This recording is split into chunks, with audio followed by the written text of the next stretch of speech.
He's moving!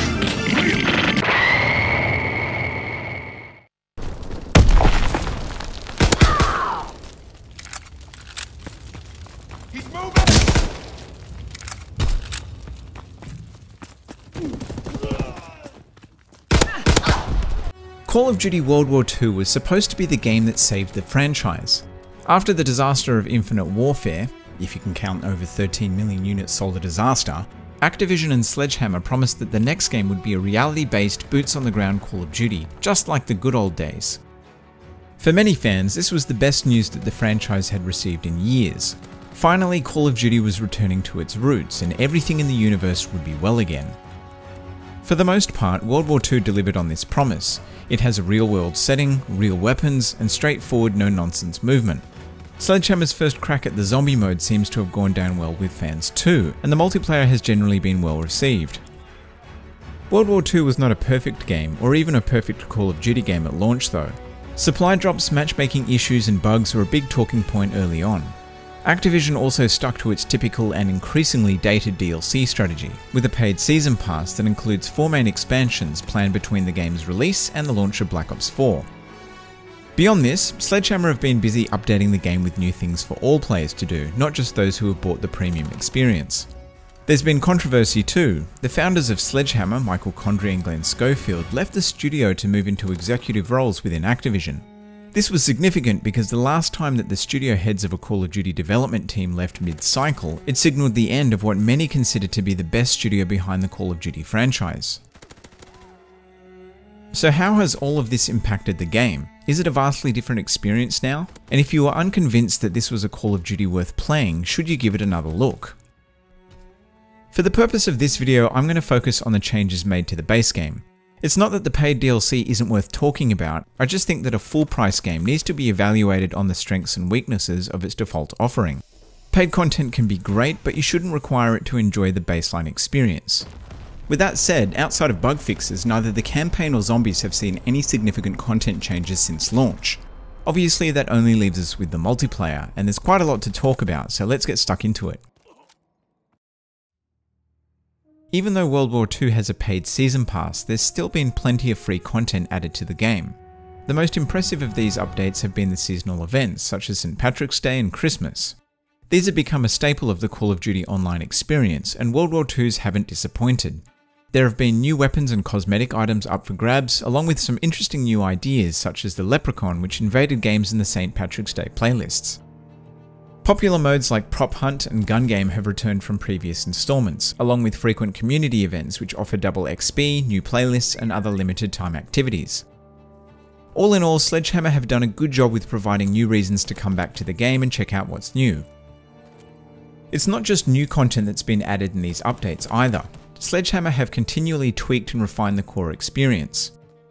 One of my complaints at launch was how certain features could only be accessed via the headquarters mode. This meant that you had to physically move your soldier through the map to get to what you wanted, which was both fiddly and time consuming. You can still do this, but now many of these options are available from the main menu. This means you can visit the operations officer to accept new orders, open your mail, and open supply drops without leaving your current game. This has made the task of jumping in and out of menus far less annoying, and it streamlined the experience in between matches significantly. So let's talk about the state of supply drops. At launch, I said they felt kind of superfluous, and while their implementation in World War II is one of the better versions in the franchise, there are a few issues with the current system. Most notably is the inclusion of new weapons and weapon variants in supply drops. Originally it was promised that they wouldn't include any stat-based weapons at all. It was probably inevitable that this would change, but it's disappointing nonetheless.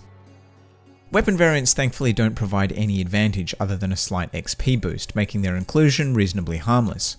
New weapons and supply drops on the other hand is problematic, and their inclusion is undoubtedly intended to entice people into spending real money. Thankfully there have been a couple of other avenues to unlock both variants and weapons through regular gameplay. Order challenges are the easiest way to unlock new weapons. For the most part, these challenges have been fairly straightforward with simple requirements. They do require that you log in frequently though to see if a new order for the weapon that you're after has been added. The other way to unlock weapons is by purchasing every item in a specific collection. This can be a very time-consuming method though, as completing collections can easily cost over 20,000 armory credits. Not all weapons and variants can be purchased through collections either, which means it is possible to miss out on them entirely if you didn't log in at the right time. It's also easy to get caught out with collections that are tied to limited timed events.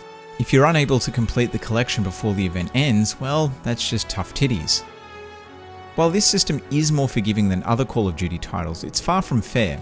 It sets up a situation where players with less time in the game are penalised even more than they would be normally.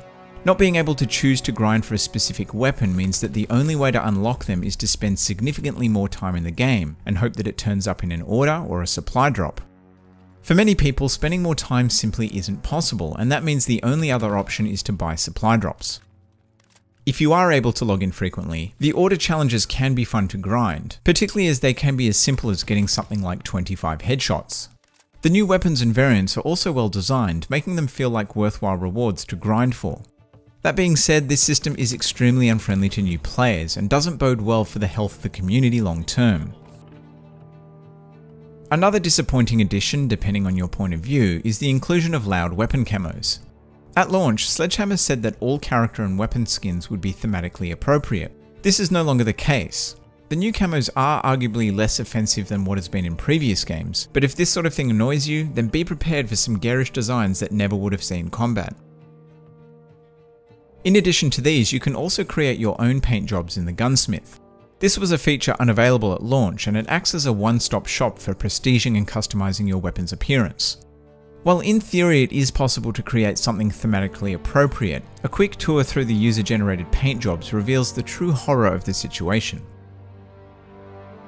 Another feature which was absent at launch that is now in the game is the emblem editor. This returns from past games and is more or less the same tool we've seen before. It would have been nice to see the options within this fit the World War II theme a little more closely to encourage more appropriate designs. Instead, I get the impression that certain members of the community will abuse this feature. One of the most significant changes since launch is the changes made to divisions in early April. These were made in the interest of balance and customization and were generally well received by the community. To improve customization, the silencer, incendiary shells, rifle bayonet and tactical knife, which were previously division exclusives, were made available to all divisions. An extra attachment slot was given to all loadouts by default too, allowing for more attachment combinations. Lethal and tactical grenades as well as launchers are now also selectable in all divisions, meaning you're not tied to a single division if you want to have a specific loadout. And to keep the divisions unique, a fourth perk option was added to each. Unlimited Sprint was another change made in this update. The reasoning behind it was that Sledgehammer felt that the limited sprint from previous Call of Duties didn't add anything to World War II's gameplay. Personally, I prefer the strategy involved in sprint management, but having said that, it does allow for some of the less mobile divisions like Armoured to be played a bit more aggressively. On top of these changes, 2 new basic trainings were also added in this update. Blitzkrieg allows you to earn score streaks in the traditional way with kills alone. It's a bit more challenging, but the benefit is that streaks are more powerful and you get to choose a 4th option. Clandestine works in a similar way to the portable radars in the original Black Ops. At the start of each life you get an initial ping to reveal nearby enemies. Downed enemies will also ping, essentially giving you a short-range UAV every time you get a kill. Overall, the changes to divisions have been positive, and hopefully this means that some of the less welcome decisions can be fixed in time. World War II has seen some pretty big changes over the course of 6 months. Most of these changes have been good, but more importantly it's a sign that Call of Duty is willing to adapt to the times. Games like Fortnite and PUBG have undoubtedly put pressure on established franchises like Call of Duty to rethink their formulas. And although it's unlikely that Call of Duty will go free to play in the West anytime soon, a little healthy competition can only be a good thing. This doesn't mean that Call of Duty World War II is a fundamentally different game now, it's simply more polished. If you had issues with its core design at launch, then it's unlikely that any of the additions will change your mind. But if you've been thinking about picking it up, then from a value point of view it's easy to recommend. Just be aware that the multiplayer might feel a bit stacked against you unless you're already a seasoned veteran.